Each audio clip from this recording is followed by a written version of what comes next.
Salut à toutes, salut à tous. Je vous souhaite la bienvenue sur Légende des jeux télé et je suis très heureux de vous retrouver pour une nouvelle vidéo. Aujourd'hui, on va faire un petit point sur tous ces événements remplis de belles émotions qui se sont produits durant le mois de janvier. Et on va commencer par se concentrer sur l'incroyable parcours qui est vécu en ce moment dans tout le monde pour prendre sa place. C'est Isabelle. Isabelle, elle a remporté, il faut le savoir, 92 victoires sans jamais être battue jusqu'à il y a quelques jours où elle a négocié lors de sa 93e participation une première fois. Elle a ensuite réalisé 4 victoires supplémentaires pour atteindre 96 avant qu'il y ait une deuxième négociation avant la coupure des Jeux Olympiques.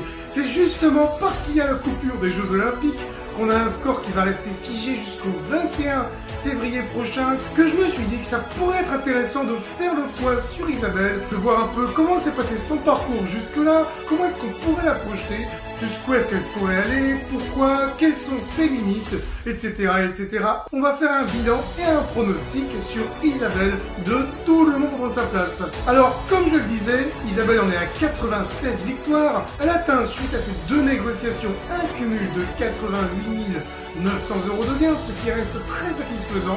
On a eu les champions qui avaient un gain qui était quand même moins important à ce stade du jeu. Isabelle a très bien géré ses négociations. Elle a vraiment proposé ce qu'il fallait proposer à chaque fois. Et pour preuve, le dernier candidat qui a accepté la négociation, il a un peu hésité, mais pas tant que ça, alors que la négociation était de 4500 €. Ça paraît pas si énorme comme ça, mais si on prend du recul, on se rend compte que 4500, ça représente quand même une certaine somme pour certaines personnes. Donc bravo Isabelle pour avoir bien géré ces négociations. 96 victoires, il ne lui reste que 4 petites victoires à remporter pour espérer rattraper les 100. Les 100 victoires, ça signifierait qu'elle remporterait en bonus une magnifique voiture. On espère qu'elle va y arriver, qu'elle va rattraper les 8 autres champions qui ont dépassé les 100 victoires dans tout le monde prendre sa place entre les deux. Au niveau des 100 victoires, elle dépasserait Tata Véro qui avait remporté 99 victoires dans les 12 coups de midi. Les galets ne suffiraient pas vu que Véronique était arrivée à un total de gains de 447 226 €. 2 émissions auparavant, au niveau des 97 victoires, Isabelle égalerait le score de Léo qui avait remporté les 12 coups de midi entre septembre et décembre 2020. Mais les galets, ça ne suffit pas, il faut une 98e pour qu'elle le dépasse. Et du coup, on se rend compte qu'il y a pas mal de caps qui seraient franchis en très peu de temps. Donc Isabelle est bien partie pour franchir les 100. Ensuite, il y a un grand fossé jusqu'au 124 de Jean-Michel. Puis après, ça va assez vite jusqu'aux 130 victoires de Christophe. Au niveau des 138 victoires d'Enzo, Isabelle atteindrait le top 10 des plus longues durées victorieuses jamais réalisées dans un jeu télévisé français. Dans la foulée, elle pourrait rattraper ensuite les 139 victoires de Stéphane. Ensuite, juste derrière, il y a Sandrine avec 142 victoires.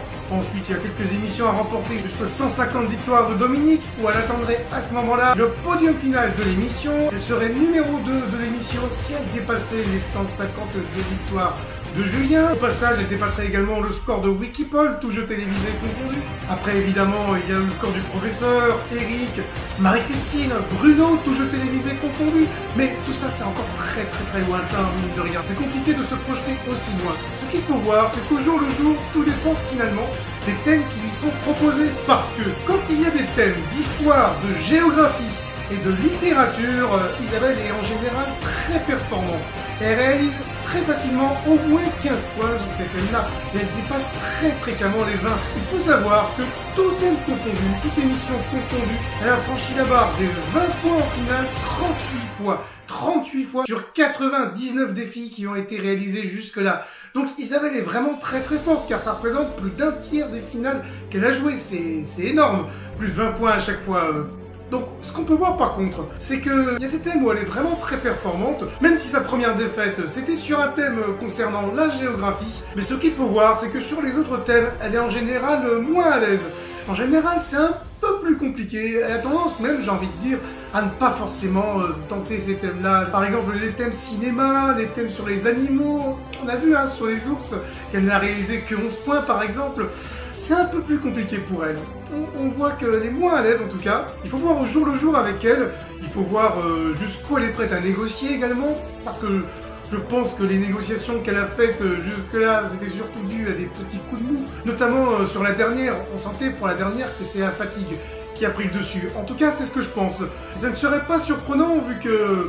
Ça ne serait pas surprenant, Bruno il l'a bien expliqué dans l'interview qu'il a réalisé avec moi, que quand on est à l'approche de certains caps, c'est un peu plus compliqué psychologiquement. Là on est à l'approche des 100 victoires, donc une potentielle défaite c'est pas forcément une immense surprise, mais il faudrait pas que ça se répète trop tôt, parce que si ça se répète trop tôt, c'est pas sûr qu'elle négociera beaucoup, vu qu'elle a déjà proposé beaucoup moins que la première fois. Il faut dire qu'il n'y a eu que 4 émissions entre la première et la deuxième négociation, alors qu'il y en avait eu 92, presque un record en 92 avant la première négociation. C'est très rare qu'il n'y ait pas de thème sur l'histoire, la géographie ou la littérature, mais il suffit qu'il y ait un jour où il n'y ait pas l'un de ces 3 thèmes où elle est en général très performante, et ça pourrait être plus compliqué. En tout cas, ce qu'on peut saluer, c'est qu'elle donne en général des thèmes à ses challengers qui sont pas si difficiles que ça, contrairement à certains champions par le passé dans cette émission, qui en général donnaient un thème vraiment difficile aux challengers, ce qui garantissait quasiment la victoire, et qui plus est, rapportait peu d'argent. Mine de rien, Isabelle regagne souvent des grosses sommes d'argent par émission. Moi je pense que déjà les 100 victoires, Isabelle, elle va y arriver après les Jeux Olympiques à partir du 21 février prochain. Puis je pense qu'elle va aller jusqu'au record de Jean-Michel. Dans la foulée ensuite Christophe, Enzo, Stéphane. C'est pas si loin. Sandrine, elle va essayer d'y arriver quand même, Sandrine, je pense arriver là. Faut voir comment elle va se sentir entre les 100 et les 124. Parce qu'il y a quand même un grand cap. Mais je la sens bien. Je pense qu'elle va reprendre confiance là, qu'elle va nous refaire des très beaux scores dans les jours à venir, puis que ça va bien se goupiller quoi. 138 victoires, le top 10, on peut y croire, les 139 au passage, pourquoi pas 142 de Sandrine. Si elle arrive à 139, ça serait surprenant qu'elle n'arrive pas au 142. 150, Dominique, allez, on va essayer d'y croire. Pour la suite, c'est un peu compliqué de se projeter. Moi, je pense qu'elle peut dépasser Julien. Julien est du coup le record de Wikipol, qui avait également atteint 152 victoires dans les 12 coups de midi. Donc je pense qu'elle va dépasser ces caps-là. C'est après. Je ne suis pas sûr qu'elle ira jusqu'au 192, 198, 213... 251 victoires pour vous donner un peu les 4 caps qui lui restera à franchir si elle dépassait les 152. Je pense qu'elle arrivera au top 5, le quartet de tête des plus longues durées victorieuses de l'histoire des jeux télévisés, mais pas plus. Je pense qu'elle perdra au niveau des 170 victoires. Mais bon, c'est mon pronostic, n'hésitez pas, vous à la maison, à donner votre pronostic à vous surtout. Ce n'est que mon avis à moi, mais je peux tout à fait avoir des désaccords avec vous, c'est l'idée en fait. Mon ressenti n'est pas universel du tout. Donc il y a Isabelle qui réalise son incroyable parcours, mais durant ce mois de janvier, il s'est passé pas mal de choses très positives. On a eu le parcours de Manon, qui avait démarré en décembre 2021, qui s'est donc terminé en janvier 2022, 40 victoires, 270 000 € de gains. Je vous invite à aller voir l'article que j'ai mis en description sous la vidéo pour voir un peu tous ces classements originaux qu'elle a atteints, en plus d'être arrivée 9e, plus grande maestro de l'histoire de N'oubliez pas les paroles. Elle a atteint pas moins de 8 classements en plus. N'hésitez pas à aller voir cet article où j'en parle. Bravo, sincère en tout cas, du fond du cœur Manon pour ce beau parcours. J'espère qu'on aura la chance un jour de t'avoir en interview sur les gens des jeux télé. On a eu également le parcours de Constance tout récemment. 10 victoires, 5100 € de gains dans des chiffres et des lettres. Constance a atteint le top 50 des plus longues durées victorieuses jamais réalisées sur France 3. Elle est 46e. Sincère bravo à elle pour son beau parcours dans des chiffres et des lettres. N'hésitez pas là encore à aller voir l'article en description sous la vidéo. Il faut savoir que Constance, elle a éliminé Yarno qui jouait sa 6e victoire dans l'émission. Yarno, un sacré grand gagnant de jeux télévisés. N'hésitez pas à aller voir, je mets là aussi l'article en description sous la vidéo, cet article où je dresse un grand portrait de ce fameux Yarno, ce grand vainqueur de jeux télévisés, auquel, si vous suivez régulièrement les jeux télévisés, vous ne pouvez pas être passé à côté. Vous le voyez du coup, les gens des jeux télé, c'est avant tout plein de classements totalement originaux. Vous les retrouvez sur legendesjeuxtélé.com.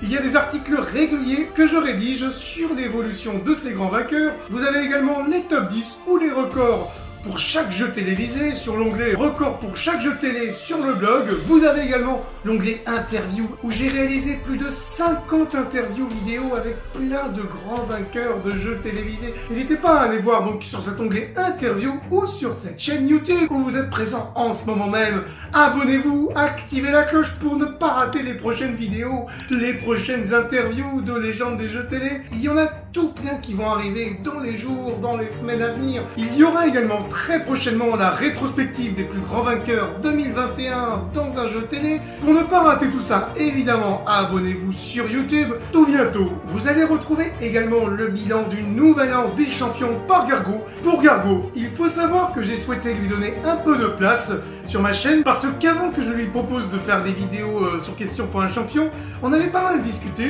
sur le jeu et j'ai senti que c'était un très grand passionné, qu'il avait un potentiel pour donner des bons pronostics, des bonnes analyses sur le jeu, que tellement il est passionné par le jeu, qu'il retient les champions, qu'il retient les performances et il arrive à bien projeter les choses en fait.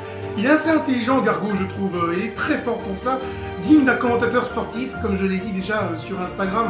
Merci en tout cas Gargo de proposer tes analyses. Gargo donc va intervenir quand il sera question de questions pour un champion. Je lui laisserai donc toute la parole qu'il voudra lorsqu'il y aura des occasions comme celle-là. Pour ma part, vous le voyez, je suis un peu moins présent en vidéo. J'ai pris le parti, lorsque ma présence n'est pas nécessaire, de m'éclipser pour vraiment donner toute la place au champion lorsqu'il y a une interview ou lorsqu'il y a une rétrospective de son parcours. Mais ça ne veut pas dire que je disparais, vous le voyez, je suis là aujourd'hui. Il y aura des vidéos où vous me reverrez. Il y aura également un peu plus de live sur YouTube et sur Instagram. Et oui, les gens des jeux télé, pour celles et ceux qui ne le sauraient pas encore, c'est également sur Instagram que vous le retrouvez avec plein de contenus originaux qui complètent les articles sur le blog. Il y a également le groupe Facebook que je vous invite à rejoindre où je repartage les liens des articles et les liens des vidéos. Si vous le pouvez, mesdames, messieurs, si vous souhaitez, n'hésitez pas à faire une petite contribution de ne serait-ce qu'1 € sur Tipeee. Vous avez bien sûr, comme je vous disais, tous les liens en description sous la vidéo pour accéder au blog, avec les liens que je vous ai mis vers les articles, au groupe Facebook et au compte Instagram de Légendes des jeux télé. Merci à toutes et merci à tous de nous avoir suivis. Surtout, portez-vous bien. Je vous dis à très bientôt. Ciao!